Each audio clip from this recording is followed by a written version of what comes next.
Bonjour à tous, bonjour à notre audience mondiale. Nous sommes là un jour où d'habitude nous ne sommes pas à l'antenne, mais nous sommes là parce que nous avons des nouvelles très importantes dont nous avons parlé en partie hier. Nous voulons poursuivre cette couverture car il y a eu des avancées et nous voulons vous expliquer tout cela d'une manière facile à suivre et à comprendre. Ce sont des sujets très difficiles, des sujets complexes. Mon cher ami et collègue, Pepe Escobar est avec nous. Je vais lui passer le micro dans un instant. S'il vous plaît, soutenez-nous en cliquant sur les boutons j'aime et s'abonner. Rendez-vous sur Substack, devenez membre payant. Nous vous enverrons tout cela directement dans votre boîte mail. Alors, Pepe, à vous, expliquez au monde, à notre audience mondiale, ce qui se passe. Wow.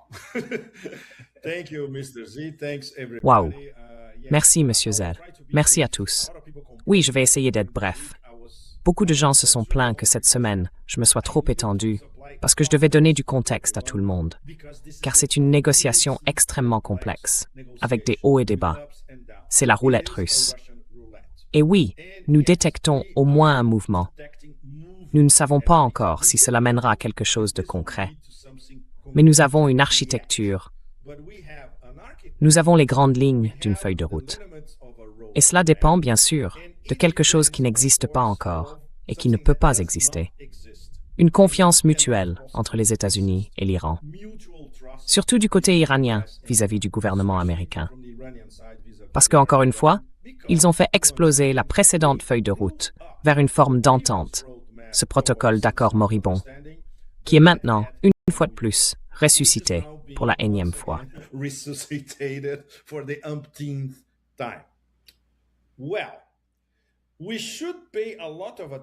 Eh bien, nous devrions prêter une grande attention à ce qui pourrait se passer dans les prochaines, disons 24, 48 ou 72 heures. D'accord? D'ici dimanche. Si nous détectons des mouvements allant dans le sens suivant, d'ici dimanche, cela signifiera que cette nouvelle architecture est non seulement en place, mais qu'elle atteint aussi le stade de la mise en œuvre. Nous sommes sur le fil du rasoir, entre de simples ouvertures diplomatiques et un travail effréné par les canaux officieux, au sein de ces canaux, en dehors de ces canaux, au-dessus de ces canaux, et ainsi de suite. Mais sur ce fil du rasoir, nous n'avons toujours pas, par exemple, de documents. Nous n'avons toujours pas de déclaration commune.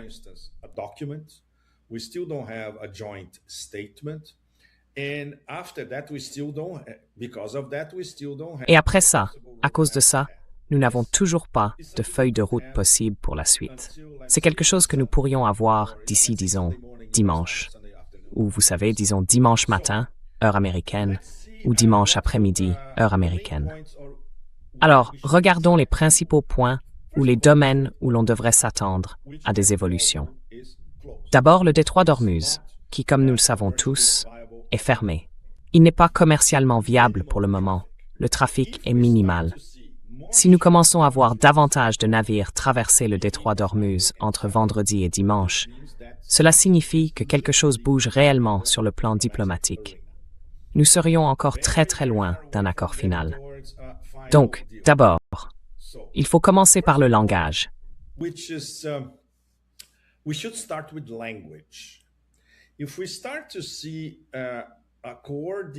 Si l'on commence à voir une coordination dans le langage employé officiellement par Washington, Islamabad et Téhéran, avec des termes, des nuances ou des conceptualisations relativement identiques ou presque identiques, au sujet du détroit d'Ormuz, des sanctions, des négociations, alors on verra que le chat mort est en train de ressusciter. Sans cette convergence de langage, oubliez ça. Et même si l'administration Trump commet, je dirais, des péchés perpétuels contre la langue anglaise, au moins pour le langage de base nécessaire à la communication avec l'Iran, ils pourront peut-être trouver quelqu'un d'un peu lettré autour de la Maison-Blanche ou dans le Beltway pour le rédiger à leur place.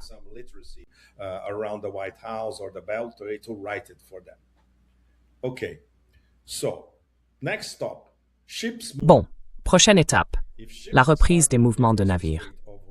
Si des navires commencent à traverser le détroit d'Ormuz, surtout sans passer par le couloir omanais, désormais désactivé, parce que l'Iran a essentiellement dit à Oman, aucun navire ne passe par les eaux territoriales omanaises. Nous contrôlons les entrées et les sorties d'Oman, dans l'ensemble du détroit d'Ormuz, pendant que nous discutons d'un accord temporaire sur la navigation. Mais si les navires commencent à circuler, et si l'assurance commence à suivre, évidemment, assurer ces navires, avec des primes de risque de guerre qui pour l'instant sont exorbitantes. Si ces primes commencent à baisser, et si les assureurs commencent réellement à couvrir des pétroliers autres que les pétroliers iraniens ou chinois, ou que les pétroliers iraniens acheminant de l'énergie vers des clients chinois.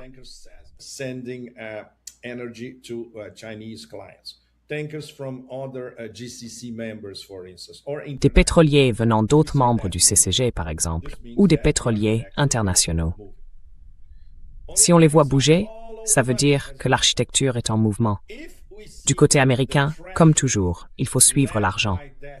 Si l'on voit le Trésor, dirigé par cette excroissance, cet agent de Soros, Scott Bessent, qui est tellement malin qu'il annonce à toute la planète « Quiconque fait des affaires avec l'Iran, quiconque aide l'Iran, nous allons vous expulser du système du dollar américain. » Et on a entendu un tsunami de rire sur toute la planète, parce que c'est exactement ce que toute la planète veut. Bon, au-delà des aspects clownesques de Scott Bessent, le Trésor américain, doit prendre certaines mesures. The US Treasury has to make some moves. So this means waivers. Cela signifie donc des dérogations, des licences, des notifications bancaires, des mécanismes de paiement autorisés vers l'Iran via le Qatar par exemple. Libérer, donner le feu vert au Qatar pour enfin libérer ces 6 milliards de dollars qui se trouvent dans des banques qataries. De l'argent retenu par l'Iran, qui était en Corée du Sud, puis a été transféré au Qatar. Si nous voyons cela bouger, c'est que l'architecture bouge. Et enfin, la question la plus importante, qui sera abordée à la fin. Mais comme je le disais avec M. Z juste avant notre entrée à l'antenne, il y a des assurances, y compris venant du bureau du dirigeant Mojtaba Khamenei, selon lesquelles les négociateurs iraniens pourraient faire preuve d'une certaine flexibilité pour commencer plus tard, pas au début, à discuter du dossier nucléaire.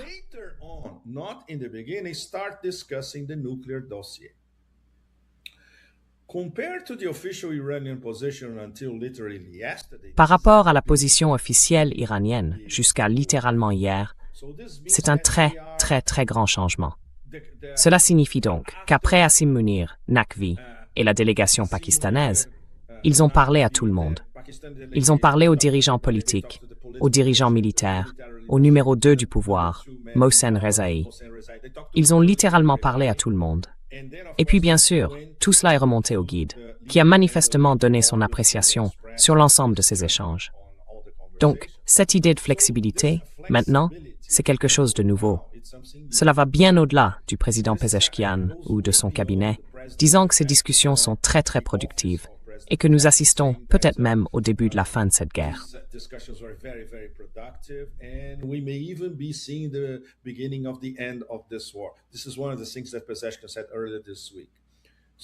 C'est l'une des choses que Pezeshkian a dites plus tôt cette semaine. Donc, même si nous ne sommes pas très optimistes, il y a une certaine souplesse que toute la superstructure iranienne, disons-le ainsi, est prête à appliquer, à condition qu'il y ait du sérieux de l'autre côté. Ce qui nous amène au point essentiel. Comment cette architecture commence-t-elle à être mise en œuvre? Qui fait le premier pas? Il n'y a qu'une seule façon de faire, et nous allons voir ce qui bouge au cours des 3 prochains jours. Cela doit être simultané. Si l'Iran dit « D'accord, nous assouplissons le processus de transit par le détroit d'Ormuz »,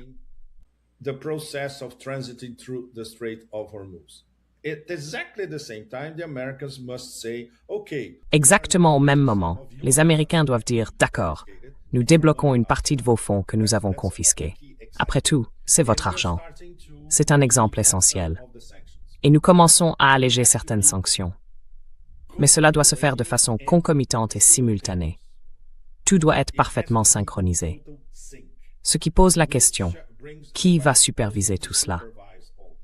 Il ne peut pas s'agir uniquement du Pakistan et du Qatar, par exemple.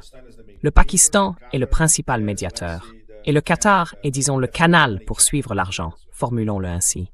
Il faut qu'il y ait un certain degré de confiance entre les négociateurs des deux côtés, les négociateurs américains et les négociateurs iraniens, dès le départ, sous, disons, la supervision ou la direction du Pakistan et du Qatar. Tout cela, comme vous le savez tous, est extrêmement fragile.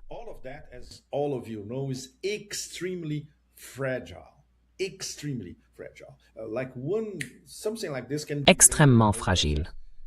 Quelque chose comme ça peut faire dérailler tout le processus. Le point positif, c'est qu'il est possible que les choses avancent de nouveau dans les 3 prochains jours. Donc, ce que nous avons rapporté auparavant, nous pouvons maintenant dire avec certitude que cela tient. Et cela a été confirmé et reconfirmé au plus haut niveau du gouvernement pakistanais, ainsi qu'avec le bureau du dirigeant Mojtaba Khamenei. Nous avons donc une confirmation des deux côtés, en Iran comme au Pakistan. En même temps, j'ai publié il y a quelques minutes sur mon compte X ce qu'a dit Mohsen Rezaei. En gros, tous ceux qui sont au plus haut niveau en Iran, et même au sein du gouvernement pakistanais, savent exactement ce qu'il veut dire. C'est une question de confiance. Bien sûr, si nous faisons un mouvement sur le détroit d'Ormuz,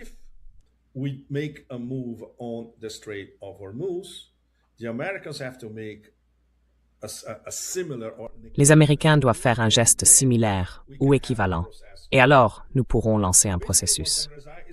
Donc en substance, Mohsen Rezaei exprime la position officielle des plus hautes autorités iraniennes. Est-ce que tout cela signifie que nous sommes à la veille d'un accord? Non. Cela signifie que l'architecture sur laquelle ils travaillent depuis lundi, le Pakistan et l'Iran, s'est désormais consolidée à la fin de la semaine. Elle devrait être traduite, en gros, dans un projet de document qui sera lu par les deux parties, signé par les deux parties, et bien sûr, assorti d'un calendrier approuvé par les deux parties. Et ce calendrier doit être simultané. Donc, comme vous pouvez tous le constater, c'est une tâche sisyphène. Mais au moins, ce rocher qu'on pousse vers le haut recommence à avancer. Voilà mon petit résumé, Monsieur Zhe. Je suis sûr que vous voulez ajouter beaucoup de choses à ce que je viens de dire. Je vous en prie, à vous.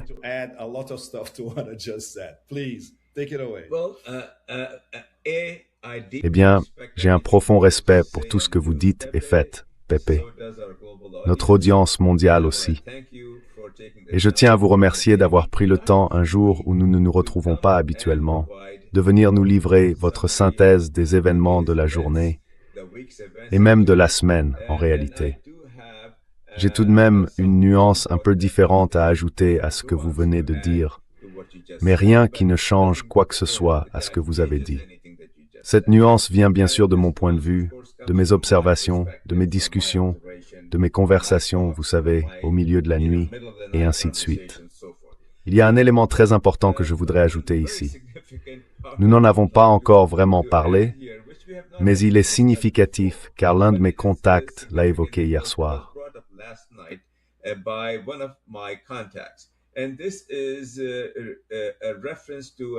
Et il s'agit là d'une référence à un ancien chef d'état-major de l'armée pakistanaise, très respecté. Il s'appelle Raheel Sharif. Il n'a aucun lien de parenté avec le premier ministre Shehbaz Sharif, mais c'était un chef d'état-major de l'armée pakistanaise, très respecté, très admiré. Ensuite, MBS l'a recruté pour diriger une sorte d'organisation militaire en Arabie Saoudite. On m'a dit à ma grande surprise, évidemment, que Raheel Sharif est très actif pour faire avancer cet accord, faute d'un meilleur terme. Enfin, pas cet accord récent, cette architecture, d'accord? Disons plutôt, oui, je vais préciser, qu'il fait avancer cette architecture en expliquant la valeur à MBS et en amenant MBS à peser de tout son poids dans les discussions, par ses propres canaux jusqu'à Trump.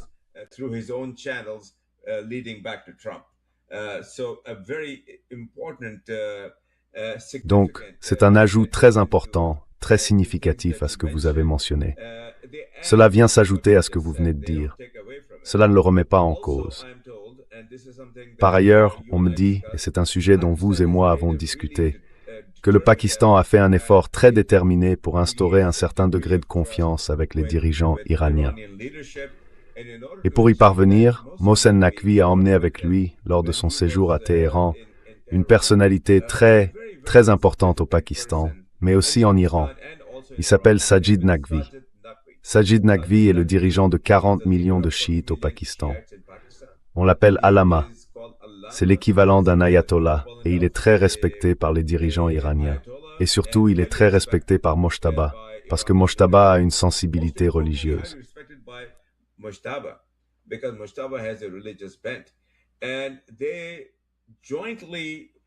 Et ils ont fait savoir conjointement à Mujtaba, par l'intermédiaire de Mohsen Rezaei, que nous ne ferions rien, que nous ne laisserions rien arriver à la confiance que vous placez en nous. Et pour donner du crédit à cela, ils ont dit « 40 millions de chiites pakistanais sont derrière vous si vous voulez donner une chance à ces gens ». C'est essentiellement la nuance que j'ajoute ici. Nous pensons que c'est une issue à ce dilemme actuel dont vous ne voulez pas, dont personne ne veut. Et si les États-Unis commencent à vous trahir, 40 millions de chiites pakistanais vont vous soutenir et nous ne laisserons pas cela arriver. Maintenant, un point important à ce sujet. Pour la première fois, le Pakistan a dit aux États-Unis « Besen, si vous appliquez ces sanctions, nous ne les respecterons pas. » Le Pakistan n'avait jamais fait ça. C'est la première fois de son histoire qu'il le fait.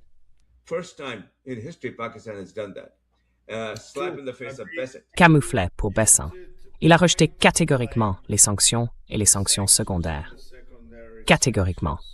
C'est très important. Aux côtés de la Russie et de la Chine, par l'intermédiaire de leur ministère des Affaires étrangères.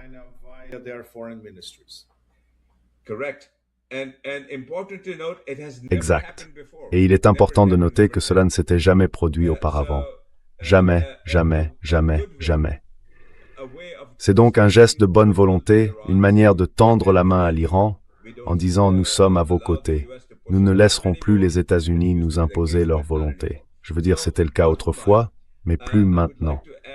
Donc au fond, je voudrais ajouter à ce que vous venez de dire qu'Asim Munir s'est beaucoup préparé avant de se rendre en Iran. Dans cette préparation, il y avait Mohsen Naqvi, Sajid Naqvi, je viens de mentionner son rôle, ainsi que des conversations qu'il a eues avec des dirigeants des gardiens de la Révolution, en disant que « oui, je ne viendrai pas ici ». Il a en fait apporté cette précision sur la suggestion de M. Trump.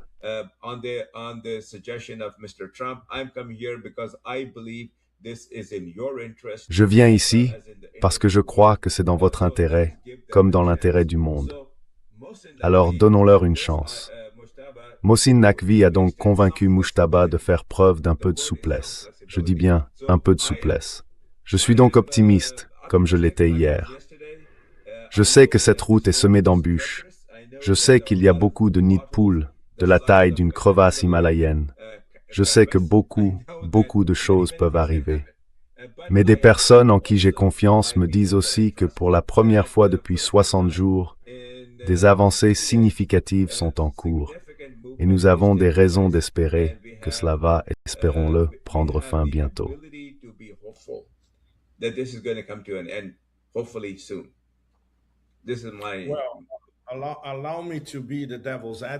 Eh bien, permettez-moi de jouer l'avocat du diable, parce que je suis, au fond, l'incarnation d'un cynique grec. Nous l'espérons tous, bien sûr. Mais tout le monde sait à qui il a affaire de l'autre côté. Une imprévisibilité totale, de la volatilité et bien sûr un ego de la taille de la Voie lactée. Cela complique beaucoup les choses. Donc, encore une fois, nous devons regarder les faits sur le terrain et en mer dans les prochaines 24, 48, 72 heures.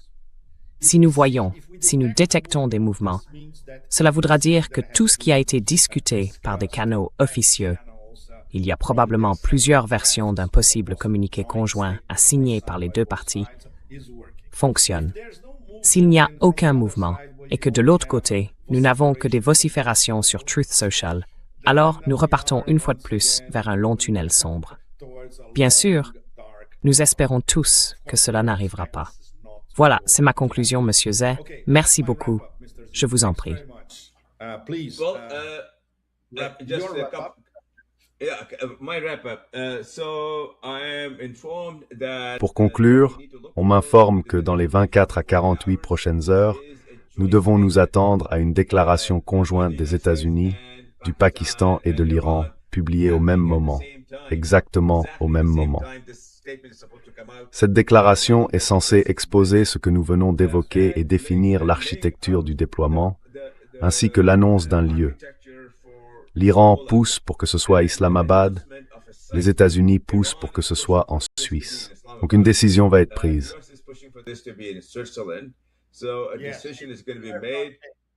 Ça a toujours été comme ça. Ça n'a jamais changé. Oui. Donc c'est toujours la même situation. Ils doivent trouver une troisième option, qui pourrait être Doha. Mais les Iraniens ne sont pas très favorables à Doha. Cela pourrait être ailleurs en Asie. Il n'y a pas beaucoup de candidats non plus. Donc en gros, c'est Islamabad ou la Suisse. So it's essentially Islamabad or Switzerland. Oui, et l'Iran pousse très fortement en faveur d'Islamabad, pour de nombreuses raisons. Donc en partant du principe que cette architecture tient, que nous continuons d'avancer dans la bonne direction, attendez-vous à une annonce venant de Washington, d'Islamabad et de l'Iran en même temps. 3 parties, peut-être aussi le Qatar, pour dire « Voilà, nous sommes convenus de cette architecture. Nous allons à nouveau nous rencontrer indirectement, avec le Pakistan comme médiateur, et nous allons engager ces discussions pour une période de 60 à 90 jours. Il y a une suspension des hostilités.